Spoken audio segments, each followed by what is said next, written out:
Hello everyone, welcome to अभियान IAS academy. मेरा नाम है ज्योति और मैं आपको पढ़ाने वाली हूँ बायोलॉजी। तो लास्ट टाइम हमने टॉपिक जो पढ़ा था वो था ब्लड के बारे में। आज हम पढ़ने वाले हैं living and non living things. तो living and non living things क्या होता है ये सब तो आपने पहले पढ़ा ही होगा छोटी क्लासेस में। आज जो हम पढ़ेंगे वो थोड़ा डिटेल्स में पढ़ेंगे कि लिविंग थिंग्स और नॉन लिविंग थिंग्स क्या होते हैं और कॉम्पिटिटिव एग्जाम्स में इसके कैसे क्वेश्चंस आते हैं। ओके, स्टार्ट करते हैं। तो पहले कुछ इंपॉर्टेंट पॉइंट्स हैं, उनके बारे में देखते हैं। फादर ऑफ बायोलॉजी किसको बोलते हैं? Father of biology Aristotle. ठीक है, फादर ऑफ बायोलॉजी कौन है? एरिस्टोटल। ओके, और यही जो है वो फादर ऑफ जूलॉजी भी कहलाते हैं। ठीक हो गया, father of zoology and biology both कौन हो गए? एरिस्टोटल। फादर ऑफ बॉटनी कौन है? थियोफ्रास्टिस। फादर ऑफ बॉटनी कौन हो गए? थियोफ्रास्टिस। ओके, एक्चुअली क्या है, ये बायोलॉजी जो है आपकी दो ब्रांचेस में डिवाइड है, जूलॉजी एंड बॉटनी। जूलॉजी में क्या आता है? एनिमल्स के बारे में। बॉटनी में क्या हो गया? आपके प्लांट्स के बारे में। ठीक है, तो बॉटनी के जो फादर हैं वो कौन है? थियोफ्रास्टिस। जूलॉजी के फादर कौन है? Aristotle. Okay, father of taxonomy कौन हो गए? Carolus Linnaeus. ठीक हो गया, father of taxonomy Carolus Linnaeus. Two kingdom classification, अब क्या हुआ, लिविंग और नॉन लिविंग थिंग को क्या किया गया? जब क्या कर रहे थे, जब लिविंग ऑर्गेनिज्म को क्लासीफाई कर रहे थे, अब क्या हुआ, एक नीड हम लगी साइंटिस्ट को कि क्या करना चाहिए, लिविंग ऑर्गेनिज्म को कैसे क्लासीफाई करना चाहिए। तो सबसे पहले कौन से साइंटिस्ट आए? Carolus Linnaeus. तो कैरोलस लीनियस ने क्या करा, सबसे पहले टू किंगडम क्लासिफिकेशन दिया। टू किंगडम कौन कौन से हो गए? इन्होंने जो दिया वो सिंपल क्लासिफिकेशन दिया कि कौन कौन होता है, एक प्लांटी और एक एनिमेलिया। टू किंगडम क्लासिफिकेशन दिया।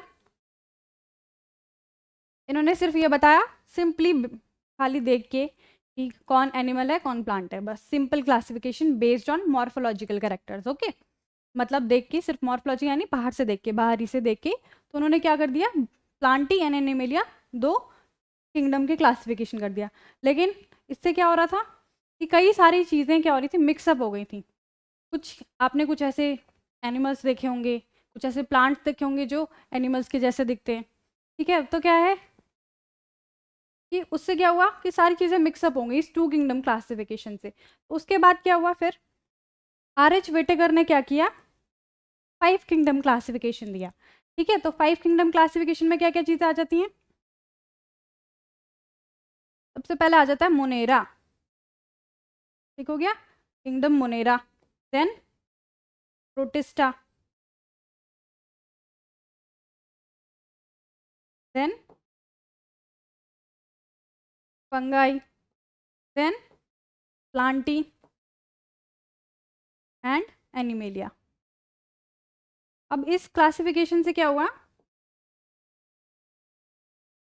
ये सारी चीज़ें इसमें क्या हो गई, क्लासीफाई हो गई। लेकिन एक चीज़ फिर भी क्लासीफाई नहीं हो पाई, क्या? वो क्या थी? वायरस। वायरस को फाइव किंगडम क्लासिफिकेशन में कहीं नहीं रखा जाता है। क्यों नहीं रखा जाता है? क्योंकि वायरस जो है वो क्या है, उसके पास सेल नहीं होती है। तो सेल नहीं होती है तो उसको क्या करते हैं, किसी भी किंगडम में रखा नहीं जाता, उसको एक लिविंग स्ट्रक्चर ही नहीं माना जाता है। जब तक किसी कोई भी ऑर्गेनिज्म के पास एक सिंगल सेल नहीं है तब तक उसको क्या, लिविंग ऑर्गेनिज्म नहीं माना जाएगा। ठीक है, तो वायरस किस में आ गए? नॉन लिविंग में। क्यों? क्योंकि वायरस के पास क्या होता है, सिर्फ आरएनए और प्रोटीन, या तो डीएनए होगा या आरएनए होगा या प्रोटीन होगा। लेकिन क्या है, वो क्या करते हैं, वायरसेस जो है वो किसी भी होस्ट के बॉडी पे जाते हैं तो उनकी मशीनरी को क्या कर लेते हैं, अडेप्ट कर लेते हैं और उनकी मशीनरी से अपना काम करवाते हैं। ठीक हो गया, लेकिन क्या है, वायरस अगर बॉडी के बाहर है तो वो क्या है, नॉन लिविंग है, के पास मतलब कोई एक्टिव नहीं है वो, तो वो नॉन लिविंग है। तो इसीलिए उसको क्या किया, किसी भी किंगडम में रखा नहीं गया। ठीक है, मोनेरेंस। मोनेरेंस में कौन कौन आ जाते हैं? आपके सारे बैक्टीरियाज। तो आपके जितने बैक्टीरियाज हो गए सारे किस में आ गए? मोनेरा में। ठीक हो गया, then Protista, Fungi, Plantae and Animalia. अब ये क्या हो गया, ये आ जाता है किसमें हमारे, ये हो गए प्रोकैरियोट्स। ओके, और ये सारे आ जाते हैं हमारे किसमें, यूकैरियोट्स में।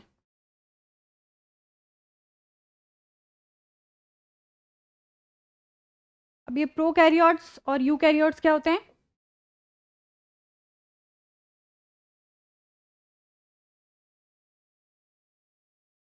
प्रोकैरियोट्स। ठीक है, प्रो का मीन्स यहाँ पे क्या होता है, प्रिमिटिव, प्रिमिटिव यानी पुराना।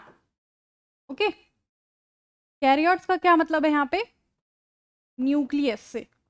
ठीक है, तो जिसके पास प्रिमिटिव न्यूक्लियस था यानी पुराना न्यूक्लियस, ठीक है, जो वेल डेवलप्ड न्यूक्लियस नहीं था, तो वो किस में आ गए, सारे प्रोकैरियोट्स में। ये इसका मीनिंग हो गया प्रोकैरियोट्स। Next is eukaryotes. अब यूकैरियोट्स क्या हो गए, यू मीन्स हो गया यहाँ पे ट्रू, कैरियोट्स मीन्स हो गया न्यूक्लियस। ओके, तो ट्रू, ट्रू न्यूक्लियस जिसके पास होगा, मतलब कि वेल डेवलप्ड न्यूक्लियस जिसके पास होगा, वो सारे यूकैरियोट्स में आ गए। ठीक हो गया, प्रिमिटिव न्यूक्लियस था किसके पास, बैक्टीरियाज के पास, इसीलिए इनको किस में रखा गया, प्रोकैरियोट्स में। और बाकी जितने किंगडम हो गए, 4 किंगडम जो बचे, वो किस में आ गए, यूकैरियोट्स में। कौन कौन से, प्रोटिस्टा, और बताओ कौन कौन से, फंगाई, प्लांटी एंड एनिमेलिया। ठीक हो गया, ये सारे किंगडम्स इसमें आ गए। अब कुछ बेसिक डिफरेंसेस देख लेते हैं कि इनके बीच में क्या क्या डिफरेंस हो गए। ठीक हो गया,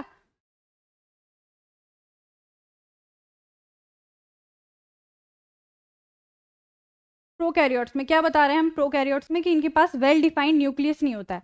ठीक है, मतलब क्या क्या है, इनका जो न्यूक्लियस है, न्यूक्लियर एनवेलप, वो इनके पास नहीं है, एब्सेंट है। ठीक है, मतलब इनका जो न्यूक्लियस है वो साइटोप्लाज्म में फैला हुआ है। ठीक है, और उसमें कोई कवरिंग नहीं है। मतलब क्या है, न्यूक्लियस क्या होता है, किसी भी सेल का क्या होता है, एक बॉस मॉलिक्यूल है, तो बॉस को मतलब अलग से कोई कैबिन नहीं मिला हुआ है। ठीक है, मतलब न्यूक्लियस क्या है, साइटोप्लाज्म में ऐसे ही बिखरा हुआ है। लेकिन प्रोकैरियोट्स में क्या होता है, न्यूक्लियर मेम्ब्रेन जो है वो प्रेजेंट होती है। ठीक है, मतलब क्या है, इसका मतलब यह है कि यूकैरियोट्स में क्या है, जो बॉस मॉलिक्यूल है, कौन है बॉस मॉलिक्यूल, डीएनए। डीएनए, और डीएनए प्रेजेंट कहाँ होगा, न्यूक्लियस में। तो बॉस मॉलिक्यूल न्यूक्लियस में प्रेजेंट है, तो न्यूक्लियस को क्या है, वहाँ पे चारों ओर कवरिंग है प्रेजेंट है, यानी कि क्या है, बॉस मॉलिक्यूल को अच्छा अपना केबिन मिला हुआ है। ठीक है, तो वो क्या करेगा, अपना वर्क अच्छी से परफॉर्म कर पाएगा। ठीक है, तो क्या होता है, एडवांस टाइप के जो न्यूक्लियस हैं वो किस में पाए जाते हैं, यूकैरियोट्स में। ठीक हो गया, इसीलिए यहाँ पे क्या होता है, यूकैरियोट्स में अलग अलग फंक्शन का डिवीजन होता है, डिवीजन ऑफ लेबर बोलते हैं। ओके, और क्या हो गया प्रोकैरियोट्स में, उसमें जो सेल ऑर्गेनलीज होती हैं वो एब्सेंट होती हैं। सेल ऑर्गेनलीज कौन कौन सी हो गई, जैसे एंडोप्लाज्मिक रेटिकुलम, ये हम पढ़ेंगे नेक्स्ट चैप्टर में जब हम सेल चैप्टर पढ़ेंगे। Okay, endoplasmic reticulum, Golgi complex, और कौन से हो गए, राइबोसोम्स, और माइटोकॉन्ड्रिया, ये सारे सेल ऑर्गेनलीज हो गए। ओके, इनके बारे में हम डिस्कस करेंगे डिटेल में, किसमें, सेल वाले चैप्टर में। ठीक है, तो ये सेल ऑर्गेनलीज क्या होते हैं, यहाँ पे एब्सेंट हैं सारे। ठीक हो गया, यहाँ पे क्या होंगे, सेल ऑर्गेनलीज सारे प्रेजेंट होंगे। ओके, तो प्रोकैरियोट और यूकैरियोट के बीच में मेन बेसिक जो डिफरेंस है वो आपको समझ आ गए होंगे। ठीक है, आगे बढ़ते हैं। अब नोमेनक्लेचर, अब नोमेनक्लेचर क्या है, अब जैसे हमने क्या किया, लिविंग और नॉन लिविंग को हमने क्या कर लिया, क्लासिफाई कर लिया। हमने क्या कर दिया, उनको किंगडम्स में अलग अलग किंगडम्स में डिवाइड कर दिया है, ठीक है, ये कि ये प्रोकैरियोट्स हैं, ये यूकैरियोट्स हैं, अलग अलग किंगडम्स बन गए, क्लासिफाई हो गया। लेकिन क्या है, हमें अभी तक उनका नाम नहीं पता है, हमें उनकी नेमिंग नहीं पता है। तो नोमेनक्लेचर क्या होता है? नोमेनक्लेचर इसीलिए डिफाइन किया गया है। नोमेनक्लेचर क्या होता है? नेमिंग ऑफ लिविंग ऑर्गेनिज्म, ठीक है। किसी भी लिविंग ऑर्गेनिज्म क्या है? नेमिंग है। नेमिंग यानी कि ऐसी नेमिंग होनी चाहिए कि उसको पूरे वर्ल्ड वाइड में एक ही नाम से जाना जाए, ठीक है। साइंटिफिक नेम जो हम बोलते हैं बायोलॉजिकल लैंग्वेज में, साइंटिफिक नेम जो होते हैं उन वो कहाँ से आते हैं? नोमेनक्लेचर से, ठीक हो गया। ताकि जो भी लिविंग ऑर्गेनिज्म है वो पूरे वर्ल्ड में एक ही नाम से जाना जाए। अब जैसे क्या है, मैंगो है, ठीक है, एग्जाम्पल फॉर एग्जाम्पल मैंगो है, तो मैंगो क्या है? अलग अलग जगह पे अलग अलग नाम से बुलाया जाता है, ठीक है, लेकिन उसका साइंटिफिक नेम एक है, वो क्या? Mangifera indica. अब अगर एक ही नेम है तो पूरे वर्ल्ड में आप कहीं भी जाएंगे तो एक ही नाम उसका क्या रहेगा? मेंजीफेरा इंडिका, ठीक हो गया। तो such that a particular organism, कोई भी एक पर्टिकुलर ऑर्गेनिज्म सेम नेम से जाना जाए पूरे वर्ल्ड में, ओके, उसको बोलते हैं नोमेनक्लेचर। अब इसके लिए क्या है, कुछ कोड्स बने हुए हैं, तो वो कोड्स, उन कोड से हम निकालते हैं कि इसका नाम क्या होगा, किसी पर्टिकुलर ऑर्गेनिज्म का नाम क्या होगा, ओके। तो ICBN इसकी क्या फुल फॉर्म है? International code for botanical nomenclature, ठीक है। तो जितने भी बॉटनी के नेम्स हो गए, प्लांट्स के नेम्स हो गए जितने भी, वो किस में आएंगे? हमारे ICBN में, ठीक है। ICZN, ऐसी कौन सा हो गया? ICZN, ये क्या हो गया? International code for zoological nomenclature. तो जितने भी एनिमल्स के नेम हो गए वो किस में आ गए? ICZN में, ओके। अब बात करते हैं बाइनोमियल नोमेनक्लेचर। तो बाइनोमियल नोमेनक्लेचर क्या है? सारे जो ऑर्गेनिज्म है वो उनको कैसे जाना जाता है? बाइनोमियल नोमेनक्लेचर से। कैसे? बाइनोमियल, इसके नेम से पता चल रहा है। बाई मीन्स दो, नोमियल नेम्स, दो नेम्स होंगे। दो नेम्स कौन कौन से हो गए? जैसे हम किसी भी, हमने अभी जैसे मैंने आपको एग्जाम्पल दिया, कौन सा एग्जाम्पल? मैंगो का, मेंजीफेरा इंडिका, दो नाम है इसके, मेंजीफेरा इंडिका, ठीक है। तो क्या हो गया? बाइनोमियल नोमेनक्लेचर में दो नाम से किसी भी ऑर्गेनिज्म को दो नाम से बुलाया जाता है, ठीक है, टू नेम्स। अब ये कौन कौन से हो गए ये देखते हैं। इसको किसने दिया था? कैरोलस लिनियस ने। कौन से साइंटिस्ट थे? कैरोलस लिनियस, इन्होंने बाइनोमियल नोमेनक्लेचर दिया। तो क्या होता है, हर नेम में दो कंपोनेंट्स होंगे, ओके। दो कंपोनेंट कौन कौन से? जेनेरिक नेम यानी कि उसका जीनस, एंड स्पेसिफिक एपिथेट यानी कि उसकी स्पीशीज, ठीक है, कि वो कौन सी स्पीशीज है। तो किसी भी बाइनोमियल नोमेनक्लेचर में क्या होगा? किसी भी ऑर्गेनिज्म के दो नेम से जाना जाएगा, वो कौन कौन से हो गए? एक उसका जीनस और एक स्पीशीज। अब क्या करते हैं? Universal rules. यूनिवर्सल रूल मतलब हर जगह ये रूल्स चलेंगे, ठीक है। कौन कौन से हो गए? Biological names are generally in Latin and written in italics. क्या होना चाहिए? जनरली लैटिन लैंग्वेज से ये ड्राइव किए जाते हैं, ओके। लैटिन लैंग्वेज से ड्राइव किए जाएंगे और लिखे किस में जाते हैं? इटैलिक्स में। अगर आप इनको हैंड रिटन लिख रहे हैं, अपने हाथों से लिख रहे हैं, तो कैसा होना चाहिए? इटैलिक्स में लिखा होना चाहिए, इटैलिक्स फॉन्ट में लिखा होना चाहिए, ओके। तो they are Latinised and derived from Latin irrespective of their origin. The first word in a biological name represents the genus. तो फर्स्ट वर्ड, जैसे हमने एग्जांपल यहाँ पे मेंजीफेरा इंडिका, ठीक है, मेंजीफेरा इंडिका। अब इसको कैसे लिखना है? जो ये फर्स्ट वर्ड है हमारा, ये क्या है? इसका जीनस, ओके। और ये क्या है? इसकी स्पीशीज।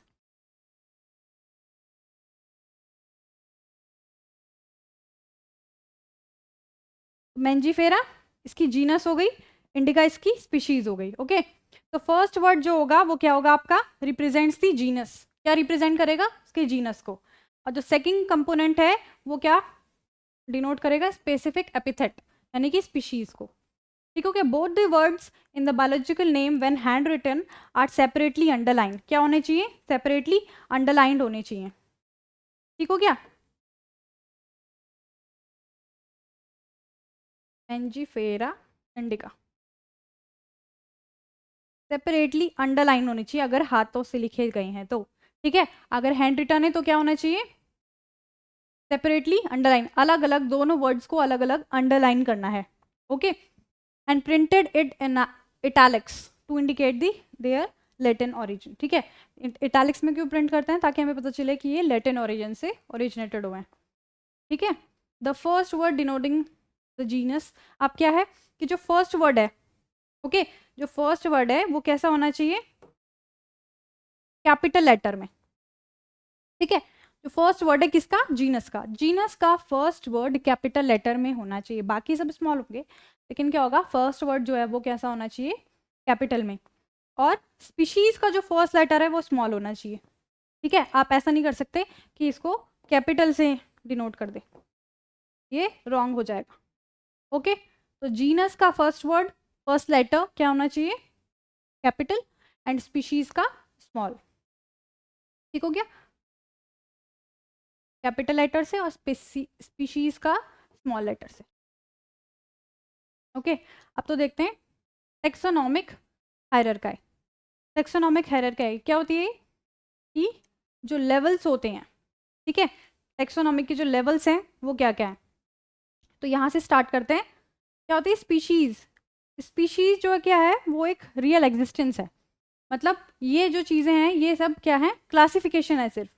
बाकी जो रियल एग्जिस्टेंस है वो क्या है? किसी भी ऑर्गेनिज्म की एक जो स्पीशीज होती है वो है हमारा रियल एग्जिस्टेंस, ओके। मतलब रियल नेम उसका कौन सा है? स्पीशीज वाला, ओके। तो स्पीशीज, स्पीशीज के बाद जीनस, जीनस के बाद आती है उसकी फैमिली, फैमिली के बाद ऑर्डर, ऑर्डर के बाद class, phylum and division. Phylum किसके लिए यूज होता है? एनिमल्स के लिए, ठीक है। और डिवीजन किसके लिए यूज होता है? प्लांट्स के लिए। उसके बाद आ जाती है किंगडम। किंगडम तो आपने पढ़े ही हैं, ठीक है, एनिमल्स के 5 किंगडम, ओके। अब अगर देखें हम ह्यूमंस का, ह्यूमंस का देखें तो क्या होगा? ये ह्यूमन की स्पीशीज कौन सी है? सेपियंस, ठीक है, होमो सेपियंस। तो स्पीशीज कौन सी हो गई इसकी? सेपियंस। नाम तो आपने ये सुना ही होगा ना, होमो सेपियंस। तो स्पीशीज कौन सी हो गई ह्यूमन की? सेपियंस। उसके बाद जो होमो वर्ड है वो क्या है इसका? जीनस। होमो वर्ड क्या हो गया इसका? जीनस। फैमिली कौन सी हो जाती है? होमिनिडी। तो डी ए ई वर्ड जहाँ पे आ जाता है वो फैमिली है, यानी कि, ठीक है। नेक्स्ट हो गया प्राइम ऑर्डर। ऑर्डर कौन सी हो गई इसके? प्राइमेट्स, प्राइमेटा, प्राइमेटा इसका ऑर्डर हो गया, ओके। नेक्स्ट होगी क्लास। क्लास कौन सी होगी इसकी? मेमेलिया, मैमल्स, मैमल्स के अंदर आ जाते हैं हम लोग, ठीक है। फाइलम कौन सा हो गया? कॉर्डेटा। और किंगडम एनिमेलिया। और एक नई जो अभी ये डिस्कवर हुई है नई चीज़, वो है क्या? डोमेन। इसमें आ जाता है यूकैरिया में, ठीक है। तो क्या हुआ है कि अभी एक ये नया क्या बना है? डोमेन्स बने हैं, जिससे जो किंगडम से भी ऊपर एक क्या है? किंगडम से भी ऊपर एक क्लासिफिकेशन है इसका। उसमें क्या है? क्या किसको इंक्लूड किया है? जो बैक्टीरिया थे, ठीक है। कौन से थे? बैक्टीरिया,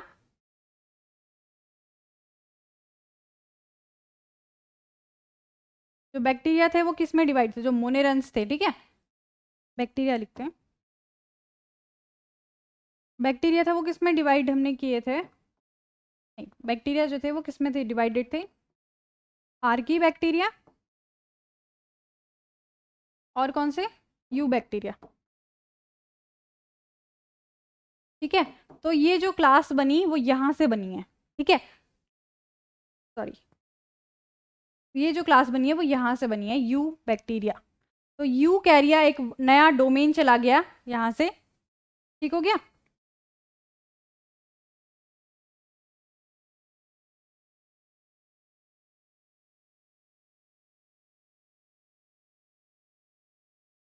आप बस अभी इतना याद रखें कि डोमेन क्या होता है? एनिमल किंगडम से भी एक, किंगडम के ऊपर भी एक क्या है? एक क्लासिफिकेशन है जिसमें किसको डिवाइड किया? मेनली बैक्टीरिया को डिवाइड किया, बैक्टीरिया को वहां से अलग किया, तो उससे एक थर्ड डोमेन बन गया, ओके। नेक्स्ट देखते हैं organism with their taxonomic categories, ठीक है। अब इनके कुछ एग्जांपल्स देख लेते हैं। हमने नोमेनक्लेचर पढ़ लिया, बायनोमियल नोमेनक्लेचर, ठीक है। अब देखते हैं इससे क्या क्या चीज़ें हो गई। मैन, ह्यूमंस का क्या हो गया? होमो सेपियंस। होमो में ये वर्ड क्या हो जाता है आपका? ये हो गया जीनस, और ये क्या वर्ड क्या हो जाएगी? स्पीशीज। तो होमो सेपियन, जीनस क्या हो गया इसका? होमो, ठीक है। फैमिली क्या हो जाती है इसकी? Hominidae, DAE, okay. फैमिली क्या हो जाती है इसकी? Hominidae, okay. Order Primata, class Mammalia, phylum और डिवीजन यहाँ पे क्या हो जाता है? Chordata, okay. अब देखते हैं नेक्स्ट हाउस फ्लाई का। हाउस फ्लाई का क्या हो जाएगा? मस्का डोमेस्टिका, ओके। मस्का डोमेस्टिका क्या बोलते हैं? मस्का डोमेस्टिका। तो मस्का यहाँ पे क्या हो गया इसका? जीनस। मस्का वर्ड क्या हो गया? जीनस। डोमेस्टिका इसकी स्पीशीज हो गई, ठीक है। मस्का जीनस हो गया। फैमिली मस्किडी, ऑर्डर डिप्टेरा हो गया, क्लास इंसेक्टा और ऑर्थोपोडा, डिवीजन फाइलम इसका हो जाएगा ऑर्थोपोडा, ठीक है। एनिमल किंगडम में आती है ना तो क्या हो जाएगा? डिवीजन, सॉरी फाइलम हो जाएगा, ओके। मैंगो, मैंगो का क्या नेम हो जाएगा? मैंजीफेरा इंडिका, ये अभी बताया था मैंने आपको। मैंजीफेरा इसके जीनस हो गई, इंडिका इसकी स्पीशीज हो गई। मैंजीफेरा कौन सी फैमिली में आती है? एनाकार्डिएसी। कौन सी फैमिली में आती है? एनाकार्डिएसी, ठीक है। उसके बाद ऑर्डर कौन सा हो गया? सेपिनडेल्स। ऑर्डर हो गया इसका कौन सा? सेपिनडेल्स, ओके। क्लास हो जाएगी डाइकोटलिडिनी, ठीक है। क्लास कौन सी होगी इसकी? डाइकोटलिडिनी। और अब इसका क्या हो जाएगा? डिवीजन क्या हो जाएगा इसका? एंजियोस्पर्मी। डिवीजन क्या हो जाएगा? एंजियोस्पर्मी। वीट का देख लेते हैं। वीट को क्या बोलते हैं? Triticum aestivum. क्या बोलते हैं? Triticum aestivum. ट्राइटिकम इसका क्या हो जाएगा? जीनस, और एस्टिवम क्या हो जाएगा? स्पीशीज, ठीक है। ट्राइटिकम जीनस हो गया। फैमिली कौन सी हो जाती है इसकी? पोएसी, ठीक है। ये EAE, ये जो वर्ड जहाँ पे भी आ जाए वो क्या हो हमारा? वो हो जाती है फैमिलीज, ओके। ये फैमिलीज को पहचानने का तरीका, ठीक हो गया। AE वर्ड जहाँ पे जो ये आ जाता है लास्ट में वो क्या हो जाती है? Families, okay. पोइल्स, इसके क्या हो गया? ऑर्डर क्या हो जाएगा इसका? पोइल्स, ओके। और ये कौन सी क्लास में आ जाती है? मोनोकॉटलिडिन, मोनोकॉटलिडिन क्लास में आ जाती है, ओके। नेक्स्ट हो गई फाइलम, इसका हो गया क्या? एंजियोस्पर्मी, एंजियोस्पर्म में आ जाते हैं, ओके। तो ये आपको कॉमन नेम्स, बायोलॉजिकल नेम्स और उनके सारे टेक्सोनॉमिक कैटेगरीज के साथ इनके नेम्स याद करने हैं, ओके। नेक्स्ट हम देख रहे हैं कैरेक्टरिस्टिक्स ऑफ 5 किंगडम्स। 5 किंगडम्स पढ़े हमने कौन कौन से?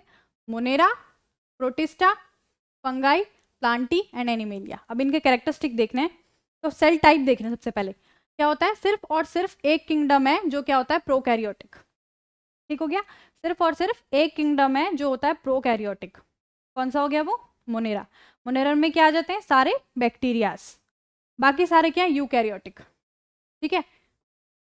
प्रोटिस्टा, फंगाई, प्लांटी, एनिमेलिया सारे क्या हो गए?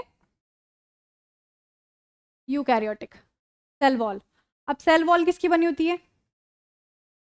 सब में, सबके पास सेल होंगे तो सेल वॉल तो होगी, है ना? होगी या नहीं होगी? किसी किसी में प्रेजेंट होगी, किसमें नहीं होगी। देखते हैं किसमें प्रेजेंट होगी, ठीक है। मोनेरा क्या हो गया? इससे नॉन सेल्यूलोजिक। नॉन सेल्यूलोजिक क्यों बोल रहे हैं हम इसे? कि प्लांट्स की जो सेल वॉल होती है किससे बनी होती है? सेल्यूलोज से, ओके। और ये क्या है? नॉन सेल्यूलोजिक, यानी कि सेल्यूलोज से नहीं बनी है, ओके। तो बनी किससे? पॉलीसेकेराइड। पॉलीसेकेराइड क्या होता है? पॉलीसेकेराइड होते हैं जो कार्बोहाइड्रेट्स होते हैं, वो पॉलीसेकेराइड्स बोलते हैं, ठीक हो गया। तो पॉलीसेकेराइड्स कौन से हो गए? यानी कि शुगर, ओके। शुगर्स आ गई। और दूसरा क्या हो गया? Amino acid. अब एमिनो एसिड क्या होते हैं? एमिनो एसिड्स क्या होते हैं? एमिनो एसिड्स क्या होते हैं? प्रोटीन्स की बेसिक यूनिट, ठीक है, जिससे प्रोटीन्स बनते हैं, ठीक है। तो प्रोटीन की बेसिक यूनिट हो गई एमिनो एसिड, और कार्बोहाइड्रेट की बेसिक यूनिट हो गई मोनोसेकेराइड बेसिकली। तो क्या हो जाएगा? पॉलीसेकेराइड्स और एमिनो एसिड से किस बनी हुई है? किसकी सेल वॉल? किसकी? बैक्टीरियाज की, मोनेरन्स की, ओके। नेक्स्ट पढ़ते हैं प्रोटिस्टा। प्रोटिस्टा में किसी किसी में क्या होगी? सेल वॉल प्रेजेंट होगी, सब में प्रेजेंट नहीं होगी, क्योंकि प्रोटिस्टा भी क्या है? एक किंगडम है, तो उसके अंदर और क्लासिफिकेशन है, बहुत सारे एनिमल्स उसके अंदर इंक्लूड हो जाएंगे, ठीक है। तो क्या होगा? प्रोटिस्टा में भी किसी किसी में प्रेजेंट होगी, किसी में प्रेजेंट नहीं होगी, ठीक है। फंगाई की याद रखनी है कि किसी जिसमें प्रेजेंट होगी, और क्या ना किससे बनी होगी? काइटिन से, ठीक है। ये क्वेश्चन आता है, कौन सा? काइटिन से बनी होगी। फंगाई की सेल वॉल किससे बनी होती है? काइटिन से। ओके, फंगाई की सेल वॉल काइटिन से। प्लांट में तो प्रेजेंट होगी, किससे बनी होगी? सेल्यूलोज से। ओके, ये तो याद हो गई सबको। और मेन चीज़ वो यहाँ पे डिफरेंस है प्लांट सेल और एनिमल सेल में, कि एनिमल सेल में सेल वॉल एब्सेंट होती है। ठीक हो गया? एनिमल सेल में सेल वॉल एब्सेंट होगी, सेल में, उसकी सेल में कोई भी सेल वॉल प्रेजेंट नहीं होगी, सेल में एब्सेंट होगी सेल वॉल। ओके, नेक्स्ट पढ़ते हैं न्यूक्लियर मेम्ब्रेन। ठीक है, इसी के बेसिस पे हमने क्या किया था? प्रोकैरियोटिक और यूकैरियोट का डिफरेंशिएशन किया था। ठीक है, जिसके पास न्यूक्लियस में मेम्ब्रेन प्रेजेंट होगी वो सारे यूकैरियोट, और जिसके पास न्यूक्लियर में मेम्ब्रेन प्रेजेंट नहीं है वो क्या हो गई? प्रोकैरियोट्स। तो प्रोकैरियोट्स कौन है? मोनेरा। मोनेरा में क्या होगी? एब्सेंट, बाकी सब में प्रेजेंट। ठीक है, बॉडी ऑर्गेनाइजेशन, बॉडी ऑर्गेनाइजेशन कैसा होगा? सेल्यूलर, यानी सिर्फ सेल्स से बनी होंगी। ठीक है, उसके आगे कोई लेवल नहीं है। ठीक है, सेल से बनी होंगी। ये क्या होगा? प्रोटिस्टा भी क्या होती है? सेलुलर होती है। ठीक है, सेल से बनी हुई है। ये क्या होंगी? मल्टी सेलुलर होंगे और लूज टिश्यू से बने होंगे। ठीक है, अब इसका कैसे करते हैं? इसका आपको हायरार्की पता होगा ना, सेल से क्या होता है? सेल्स से मिलके क्या बनती हैं? टिश्यूज। फिर टिश्यूज से मिलके क्या बनते हैं? ऑर्गन। ठीक है, फिर ऑर्गन से मिलके क्या बनेंगे? Organ system. ऑर्गन सिस्टम से क्या बनेंगे फिर? ऑर्गेनिज्म। ठीक है, तो ऑर्गेनिज्म का हायरार्की भी याद रखना है। ठीक है, सेल से मिलके क्या बनते हैं? टिश्यूज। टिश्यूज से मिलके क्या बन गए? ऑर्गन। ऑर्गन से मिलके क्या बन गए? Organ system. और पूरा ऑर्गन सिस्टम जिसमें प्रेजेंट होगा वो क्या हो गया? ऑर्गेनिज्म। Okay,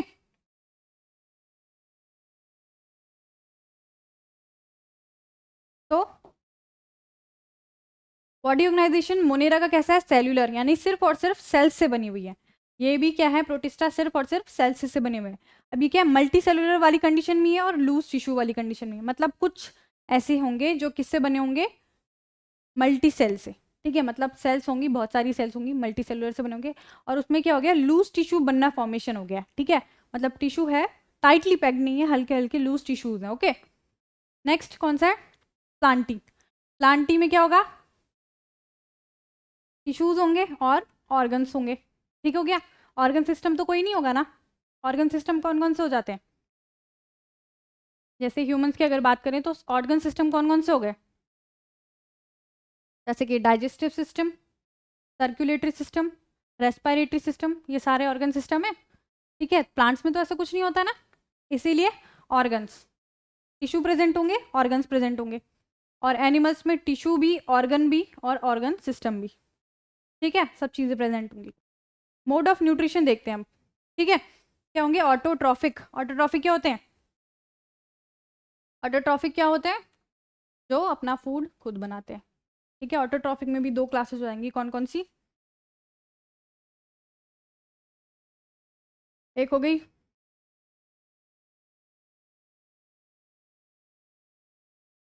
photosynthetic. ठीक है, फोटोसिंथेटिक यानी जो अपनी फूड का सिंथेसिस किससे कर रही है? फोटो। फोटो यानी वर्ड, फोटो वर्ड से यहाँ पे क्या मतलब है? सनलाइट। Okay, sunlight. तो सनलाइट की मदद से जो सिंथेसिस कर रही है अपने फूड का, वो क्या हो गई? फोटोसिंथेटिक हो गए। और कीमोसिंथेटिक। अब कीमोसिंथेटिक कौन हो गए? कीमो वर्ड से क्या मतलब है यहाँ पे? कीमो वर्ड का मतलब है केमिकल से। तो केमिकल की मदद से जो सिंथेसिस कर रहे हैं वो क्या हो गए? कीमोसिंथेटिक। ठीक है, तो ऑटोट्रॉफ में ये दो चीजें आ गई। हेट्रोट्रॉफ क्या हो गए? हेट्रोट्रॉफिक। हेट्रोट्रॉफिक क्या हो गए? जो अपना फूड खुद नहीं बनाते हैं, दूसरों पे डिपेंड होते हैं। हेट्रोट्रॉफ में क्या क्या आ जाएगा? हेट्रोट्रॉफ में क्या क्या आ जाएगा?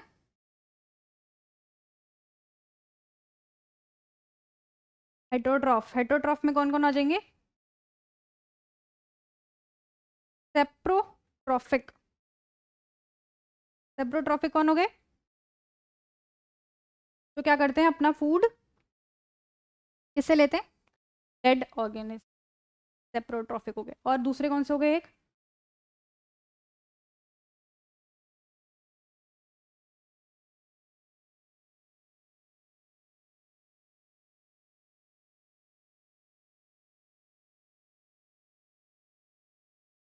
पैरासिटिक। Okay, parasitic. पैरासिटिक कौन से हो गए? पैरासिटिक हो गए जो क्या करते हैं, लिविंग ऑर्गेनिज्म पे पैरासाइट होते हैं।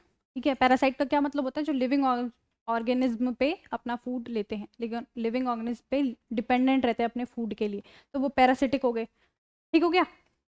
तो बैक्टीरिया में कौन क्या हो गया इनका मोड ऑफ न्यूट्रिशन? ऑटोट्रॉफिक और हेटरोट्रॉफिक। ठीक है, सेप्रोट्रॉफिक क्या हो गए? जो डेड ऑर्गेनिज्म में फीड करते हैं।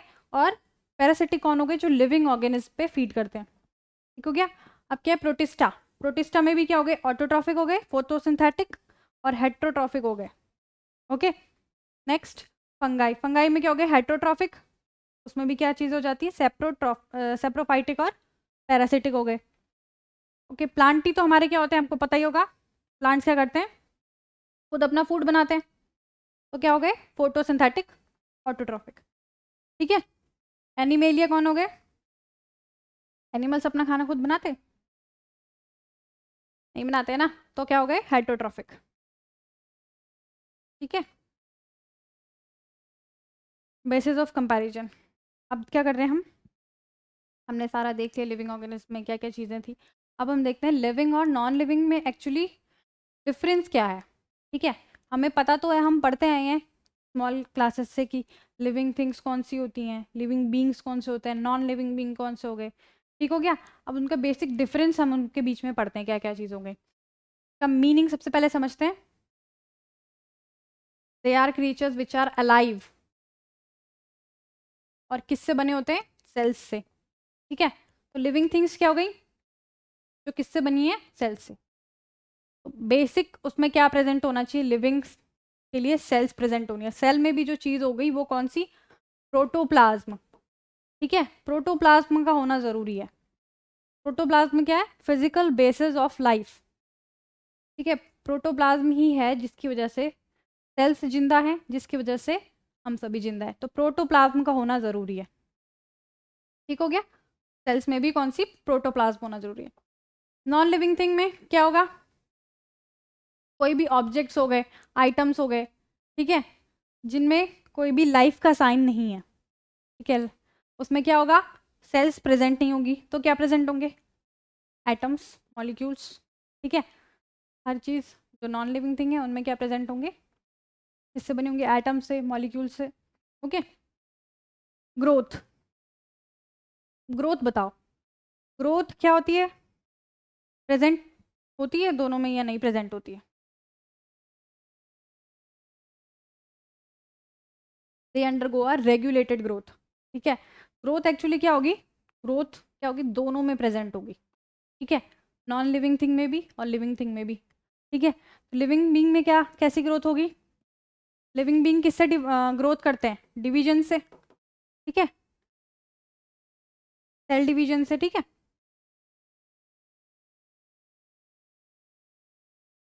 सेल डिवीजन, सेल डिवीजन से ग्रोथ करते हैं लिविंग ऑर्गेनिज्म। ठीक हो गया? मतलब इनकी ग्रोथ कहाँ से हो रही है?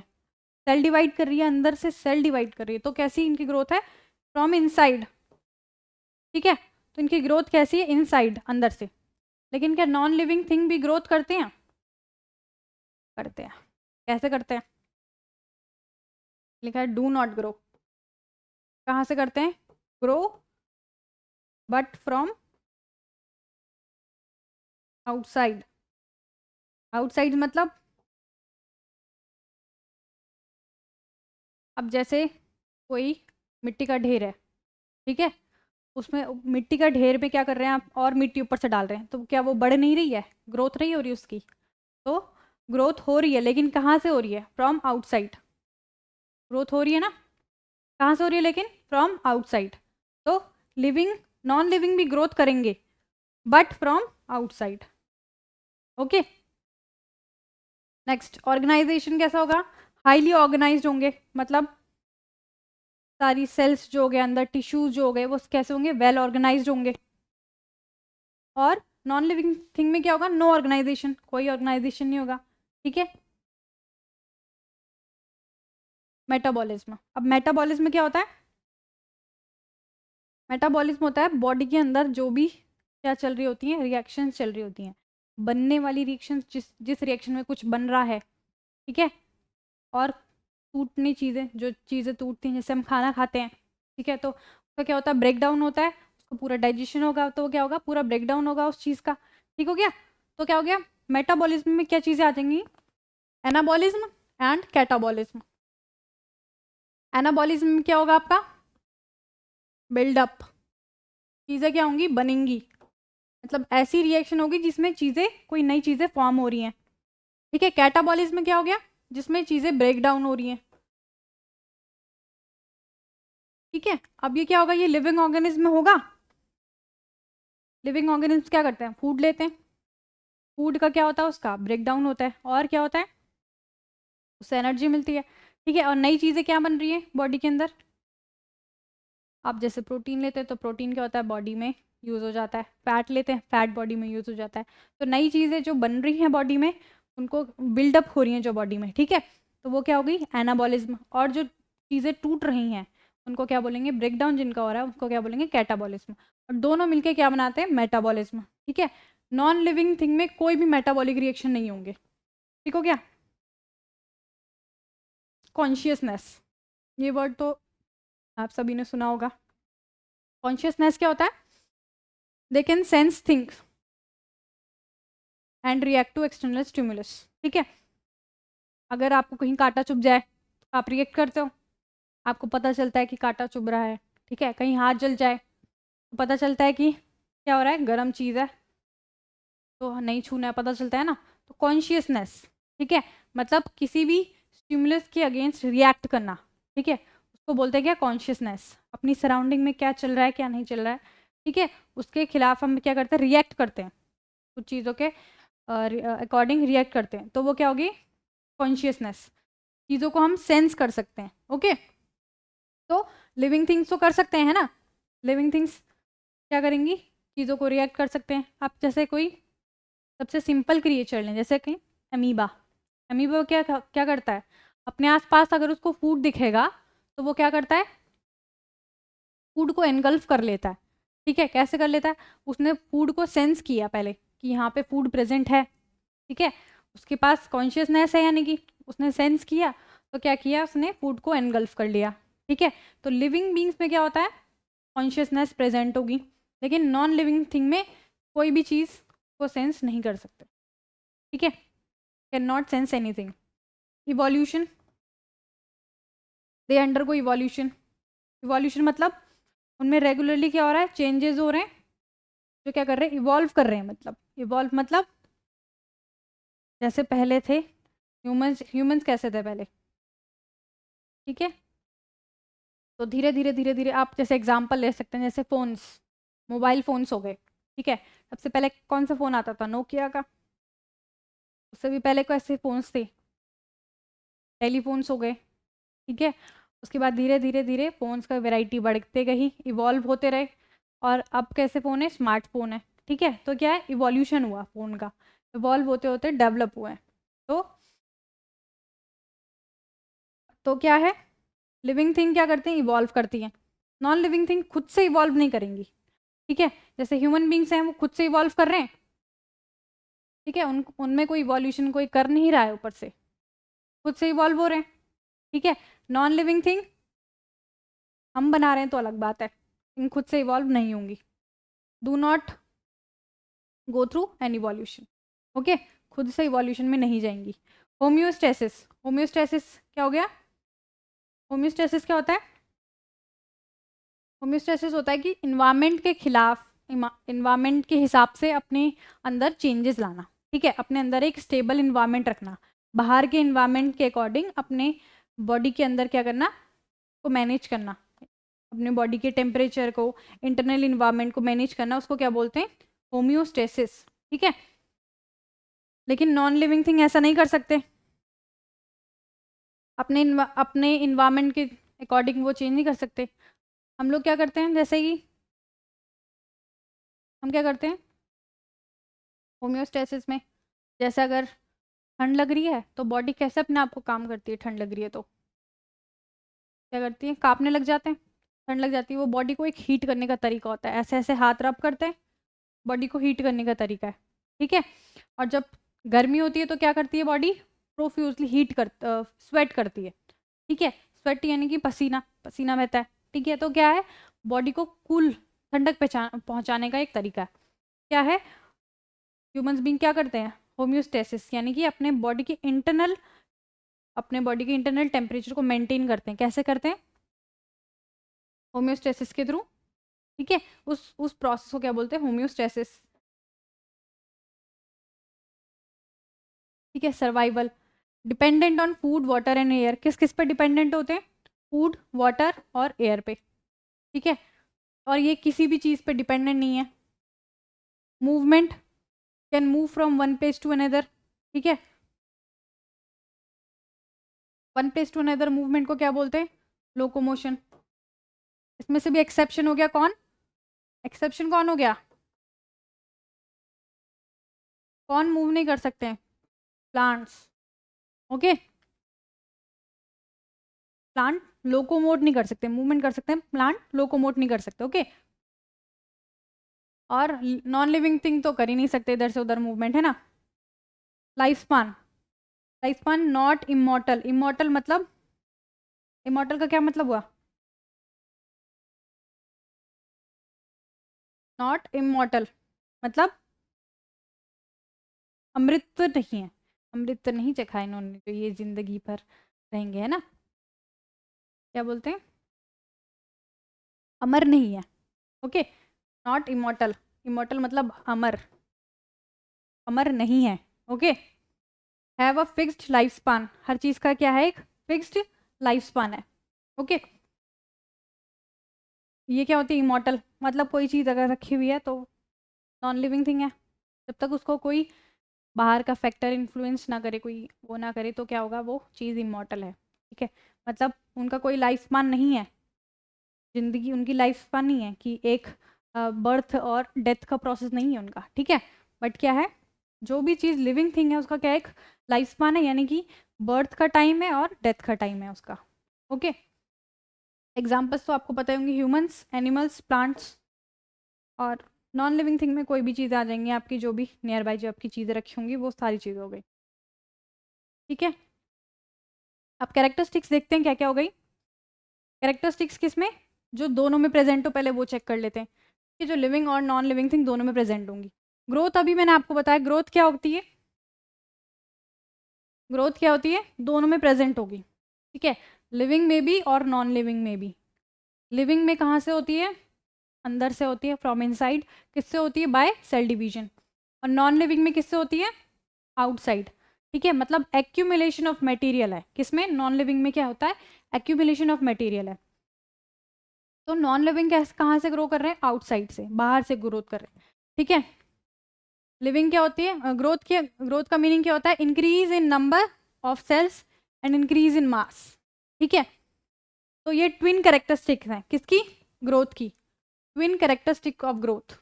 ये क्वेश्चन आता है, अब इसको याद करें। ट्विन कैरेक्टरिस्टिक ऑफ ग्रोथ क्या होता है, increase in number and increase in mass, increase in number of cells and increase in mass, ये क्या होगी, twin characteristic of growth.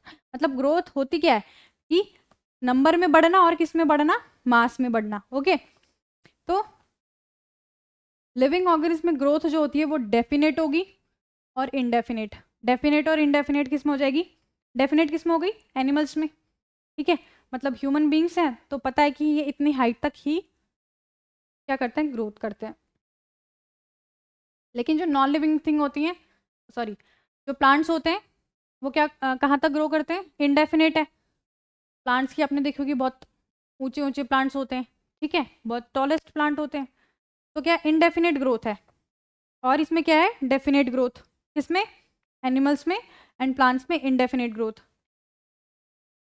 Non living substances can also show growth, जैसे कि क्या होगा, एक्यूमुलेशन ऑफ स्नो कंटिन्यूसली क्या होगा, overall मास को बढ़ा देगा, स्नो कवर्ड माउंटेन्स हो गए जैसे कि, ठीक है। अगर माउंटेन्स हैं तो क्या हो गए, माउंटेन्स में क्या हो जाता है,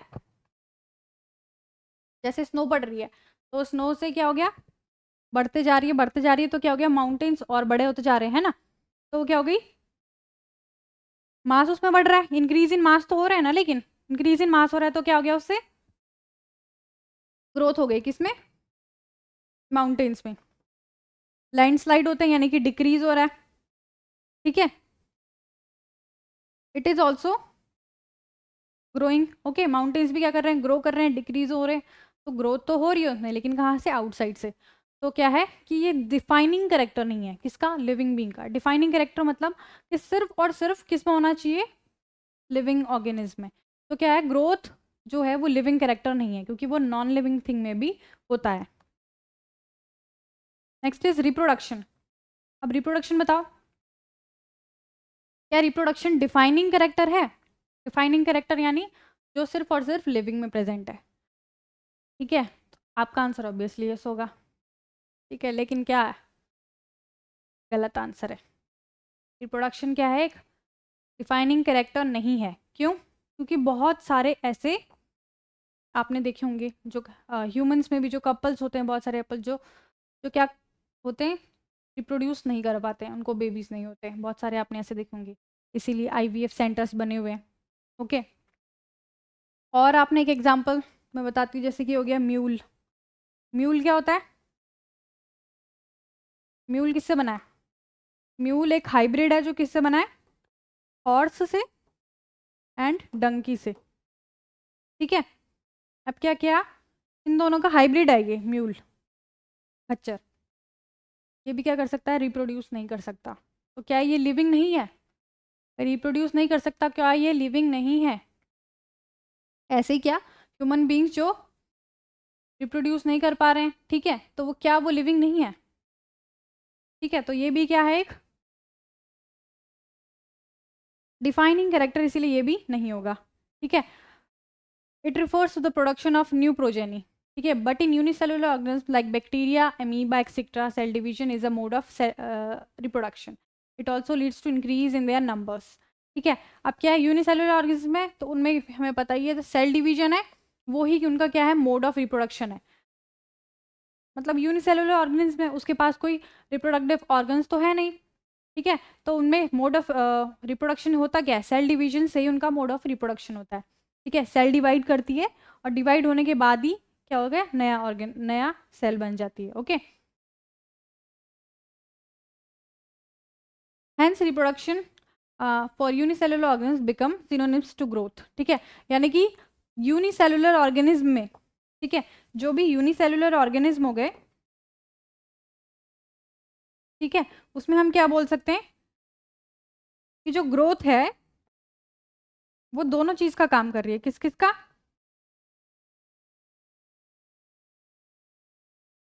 सॉरी, ग्रोथ और रिप्रोडक्शन दोनों का काम कर रही है, कौन, सेल डिवीजन। यूनिसेलुलर ऑर्गेनिज्म में, यूनिसेलुलर ऑर्गेनिज्म में जो क्या है, सेल डिवीजन है, ठीक है, यूनिसेलुलर ऑर्गेनिज्म में जो सेल डिवीजन है वो दो चीजों का काम कर रही है, किसका, ग्रोथ का भी काम कर रही है और रिप्रोडक्शन का भी काम कर रही है, ठीक है। यूनिसेलुलर ऑर्गेनिज्म में सेल डिवीजन जो है वो दो चीज का काम कर रही है, ग्रोथ का भी और रिप्रोडक्शन का भी, डिवाइड होकर नई सेल बना रही है, ठीक है, तो रिप्रोडक्शन का भी काम कर, इसीलिए क्या होती है, सिनोनिम्स, सिनोनिम्स यानी कि एक ही समान है, पर्यायवाची है, यानी कि दोनों एक दूसरे के, ठीक है। अब क्या होता है, मेनी ऑर्गेनिज्म जो होते हैं वो स्टेराइल होते हैं, स्टेराइल यानी कि जो रिप्रोड्यूस नहीं कर सकते, कैन नॉट रिप्रोड्यूस, ठीक है, जैसे कि म्यूल्स, म्यूल्स मैंने आपको बताया, ठीक है, और वर्कर बीज, वर्कर बीज क्या होती है, बीज की, बीज का मैं आपको अलग से पढ़ाऊंगी, बीज में क्या होता है, एक होती है क्वीन बी, ठीक है, और कौन होता है, एक हो गई वर्कर बी,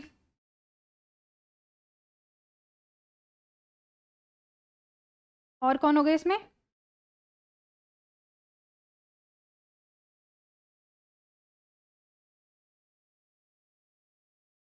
वर्कर बी और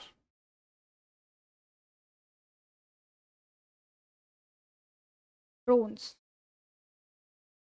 ठीक है, वर्कर भी होंगे, ड्रोन हो गए, ठीक है, तो क्या होता है, क्वीन बी, ड्रोन और वर्कर बी। इसमें से जो वर्कर बी होती है ये किसकी है, ये सारे बीज के अंदर होते हैं, इनका क्लासिफिकेशन बीज के अंदर इनके क्या होते हैं, मेल फीमेल वगैरह। ठीक है, ये फीमेल हो गई, मेल हो गए। ठीक है, वर्कर बी क्या होती है, वर्कर भी होती हैं स्टेराइल, मतलब ये भी रिप्रोड्यूस नहीं कर सकती। इनका रिप्रोडक्शन का चार्ट अलग से बनता है, वो मैं आपको बताऊंगी बाद में। ओके, के बारे में अलग से पढ़ेंगे। तो वर्कर भी बस अभी याद रखना है कि वर्कर भी जो हैं वो क्या होती हैं, स्टेराइल होती हैं, मतलब कि रिप्रोड्यूस नहीं कर सकती हैं। ठीक है, अब रिप्रोड्यूस नहीं कर सकती हैं इसका मतलब ये है कि क्या वो लिविंग ऑर्गेनिज्म नहीं है, तो यानी कि ये डिफाइनिंग करेक्टर नहीं है किसका, लिविंग ऑर्गेनिज्म का। It is not a defining character of living beings. Okay, तो अब देखते हैं फिर डिफाइनिंग कैरेक्टर कौन कौन से हो गए। डिफाइनिंग कैरेक्टर कौन कौन से हो गए फिर लिविंग के, जो सिर्फ और सिर्फ लिविंग में प्रेजेंट होंगे। तो पहला कौन सा हो गया, मेटाबॉलिज्म। मेटाबॉलिज्म यानी उसमें क्या क्या चीज़ें आती हैं मेटाबॉलिज्म में, एक तो आ गया कैटाबॉलिज्म और दूसरा एनाबॉलिज्म। कैटाबॉलिज्म में क्या हो गया, break down of substances, break down of material, वो आ गया मेटाबॉलिज्म में। और एनाबॉलिज्म में क्या आ गया आपका, एनाबॉलिज्म आ गया बिल्डिंग अप ऑफ सब्सटेंसेस। ठीक है, तो मेटाबॉलिज्म किस में प्रेजेंट होगा, सिर्फ लिविंग सेल्स में देखने को मिलेगा। ठीक हो गया, तो सारी जो बायोकेमिकल रिएक्शंस हो गई कौन कौन सी, कैटाबॉलिज्म प्लस एनाबॉलिज्म।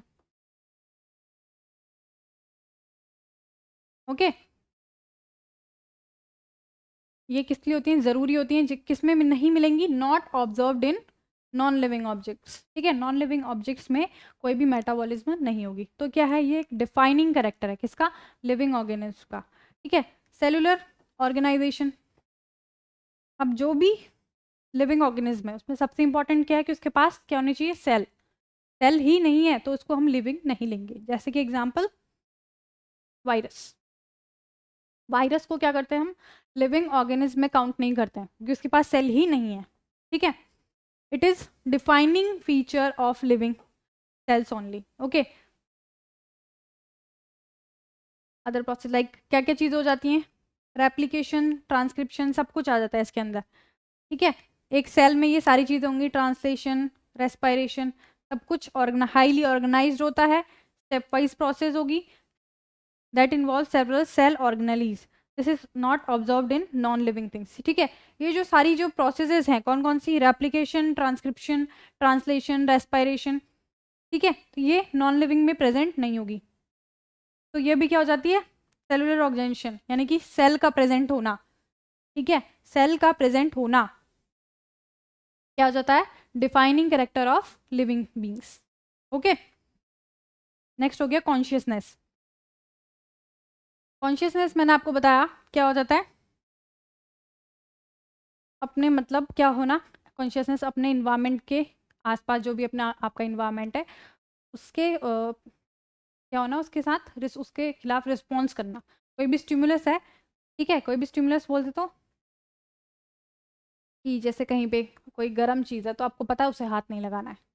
ठीक है, तो क्या है, आपको उसको लेके कॉन्शियस है, आप उसको लेके कॉन्शियस हो कि आपको गर्म चीज़ पे हाथ नहीं लगाना है, हाथ जल जाएगा। ठीक है, मतलब उसको लेके रिएक्ट करते हो आप कि आपको पता है कि यहाँ पे आपको गर्म चीज़ है तो हाथ नहीं लगाना है, कांटा है तो चुभ जाएगा, पता है ना। तो कॉन्शियसनेस, कॉन्शियसनेस क्या हो जाता है, अपने इन्वायरमेंट के साथ क्या रहना, अवेयर रहना। ठीक है, मोस्ट कॉम्प्लेक्स फीचर क्या है, ये मोस्ट कॉम्प्लेक्स फीचर है लिविंग का, मतलब नॉन लिविंग थिंग में तो नहीं होगा ना, वैसा तो नहीं है कि मैं पेन को अगर क्या कर रही हूँ, इसे कांटा चुबा रही हूँ तो ये उड़ जाएगा अपने आप, है ना। तो ये क्या क्या है कि नॉन लिविंग का कैरेक्टर नहीं है। ठीक है, लिविंग बीइंग का कैरेक्टर हो गया। बीइंग अवेयर, कॉन्शियसनेस का क्या मतलब हो गया, अवेयर रहना अपने सराउंडिंग्स के खिलाफ, अपने सराउंडिंग्स इन्वायरमेंट के साथ।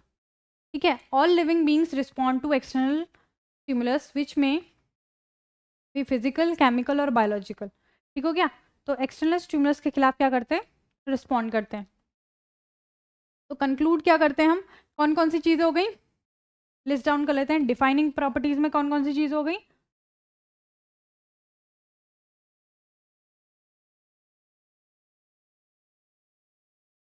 एक तो होगी मेटाबॉलिज्म, ठीक है। मेटाबॉलिज्म में क्या क्या चीज़ें आ गई आपकी? Catabolism and anabolism. Okay, next हो गई कौन सी? सेल्यूलर ऑर्गेनाइजेशन, सेल्स का होना ज़रूरी है, ठीक है।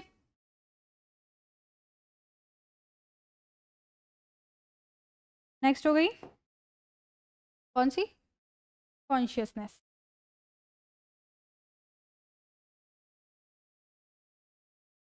ठीक हो गया। तो ये क्या हो गई? डिफाइनिंग प्रॉपर्टीज हो गई किसकी? लिविंग ऑर्गेनिज्म की डिफाइनिंग प्रॉपर्टीज होगी। कौन कौन सी? मेटाबॉलिज्म, बाद सेल्यूलर ऑर्गेनाइजेशन एंड कॉन्शियसनेस। तो ये क्या हो गई? लिविंग की डिफाइनिंग प्रॉपर्टीज हो गई। ओके, तो यहीं पे ख़त्म करते हैं अपना आज का लेक्चर। तो आप बताइएगा कमेंट्स में कि कैसा लगा आपको लेक्चर, क्या क्या समझ में आया। कोई भी आपको क्वेरीज हैं तो आप कमेंट्स कर सकते हैं, ठीक है। और चैनल को सब्सक्राइब करें, लाइक करें। Thank you.